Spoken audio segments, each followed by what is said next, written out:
So my name is Paul Sweeney. I'm a member of the Scottish Parliament representing Glasgow, and I was first elected to the UK Parliament in 2017, and I've been a member of the Scottish Parliament since 2021.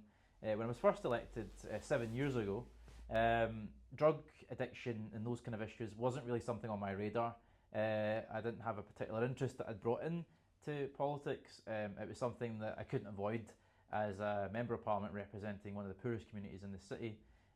Once I set up my constituency office in Saracen Street in Postle Park, it was an issue that literally was happening outside the door. People dealing, people injecting, people who quite clearly were struggling with addiction issues.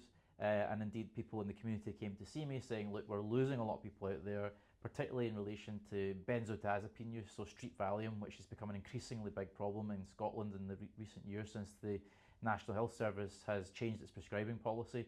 That combined with opiates and use of cannabis and alcohol and cocaine is a heady and toxic mixture, which has led to Scotland having the worst drug death rate of any country in the developed world.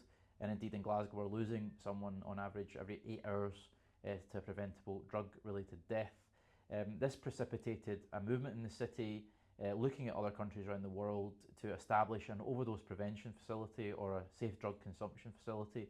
Unfortunately, when I was elected, we had a Conservative government in power, so I was in opposition, supporting councillors and other community activists in the city to try and get a permission from the Home Office department of the UK government to allow for such a facility to be piloted in Glasgow, but they were very hostile to it. Despite our persistence with it, there was very little progress.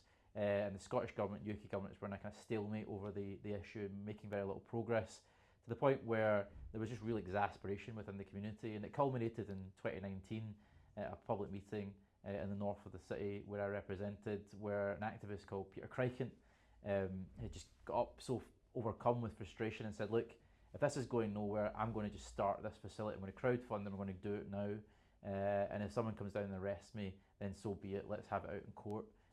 And indeed I was sympathetic to his frustration, having felt it myself, and was immediately drawn to his attitude of just get on with it and let's throw the gauntlet down. And indeed so we did. The pilot started in March of 2020. I'd actually lost my seat in Parliament at the time in the 2019 election, so I was out of work trying to recalibrate what I was doing with my life, but I was still very passionate about this issue, having been so moved by it as a member of Parliament. And wanted to keep up the pressure. So I became a volunteer in the van. We're involved with a number of others, including medical students from the university. Fortunately, they had to kind of pull back from it because they were scared off by the management of the university, saying that they would threaten their General Medical Council registrations if they continued with it. But it just shows you that kind of risk aversion, that kind of fear-based approach that colours a lot of the decision making at the highest levels, that people are frightened to engage with this issue. And push people to the margins of society, and even those who are willing to help are also taking a risk.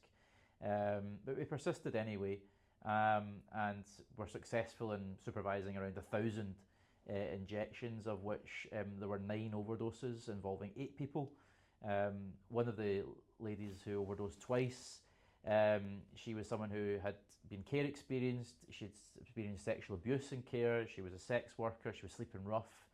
That was a really difficult challenge for someone like Peter, who had lived the experience himself, and he was worried that when we weren't there, because we were only able to operate on a part-time basis as volunteers, that we'd come along the next day and find out that girl had overdosed and died overnight.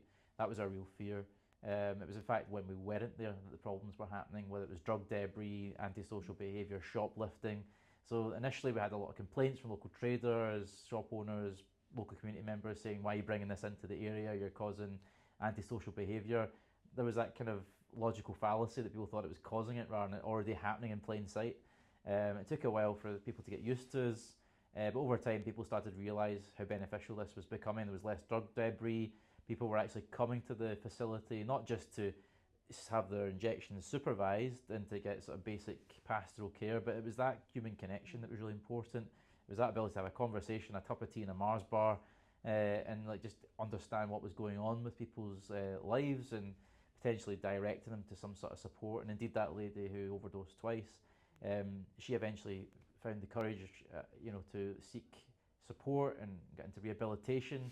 much better place now, and actually wrote to us to thank us for saving our life. You know, so I think that demonstrates for me certainly the importance and the efficacy of this intervention. It's not a catch-all, it's not a panacea, it's not a golden ticket to solving all the problems of drug addiction and the associated deaths and harms, but it is an important tool in the toolbox for us to deal with this. And in fact, it can often be the gateway to that first conversation for people who are really marginalised, really fearful, and living at the real edge of society, to sort of come in a non-judgmental way and discuss how we can help them, whether it's just getting their housing sorted out, a bank account, supporting them coming out of prison, dealing with all sorts of complex coercive behaviours, whether it's sexual abuse or physical abuse or whatever, gangsters, organised crime. We can sort of try and unravel some of the complex issues there and hopefully direct people into some sort of support.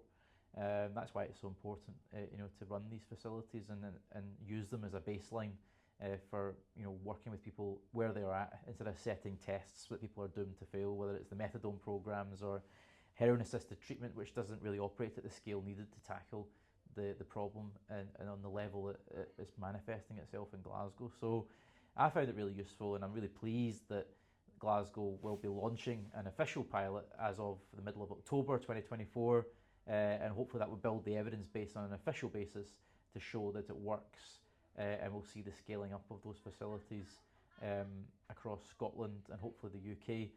I've certainly got a members bill that I'm bringing forward to try and license these facilities, so we're using the pilot as an initial evidence gathering exercise. We've already got a lot of evidence from the unofficial pilot, of course.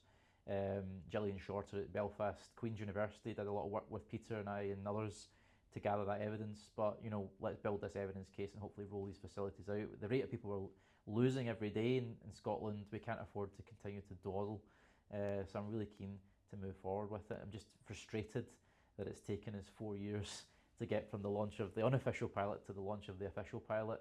It's a really scandalous amount of time that's been wasted. But we are where we are, and let's hope we can move forward in a positive way to the future. And we look at other countries around the world, such as Australia, Denmark, and others, that to show where you can be with this policy. It's much more enlightened, and as a result, they've achieved much better outcomes. Thank you, Paul. And just as a politician, politicians always have their eyes on the bottom line, the budget. Just talk me through some of the issues regarding the cost of opening this facility versus the broader cost, for example, incarceration, and what the benefits are for the public in the long term. Yeah, in Scotland, the average is around £35,000 a year to keep someone in a men's prison. So the opportunity cost is huge, and the amount of people who are in prison for drug-related offences, particularly possession, where it's actually often, it's a very complex and tragic situation where it's often dealing with trauma and ill health rather than it being a criminal activity. We've seen progress in decriminalisation effectively of possession offences in Scotland, so the prosecutors won't routinely pursue those kind of offences, and will try and divert to more appropriate outcomes in prison. But you can see that this is one of the few public health interventions having these overdose prevention centres that not only saves money in the healthcare system and through life costs with bloodborne viruses, with just the destroyed lives in the community as a result of the money that's spent on drugs, etc. But just to actually stabilise that situation, not only are you saving the money in the community, but you're also saving lives and you're reducing harm. So it's one of the few public health interventions that you have a win-win in that respect. Paul, thank you very much, and all the best to Scotland and Glasgow in particular for the next few years with your opening of your new facility. Thank you very much.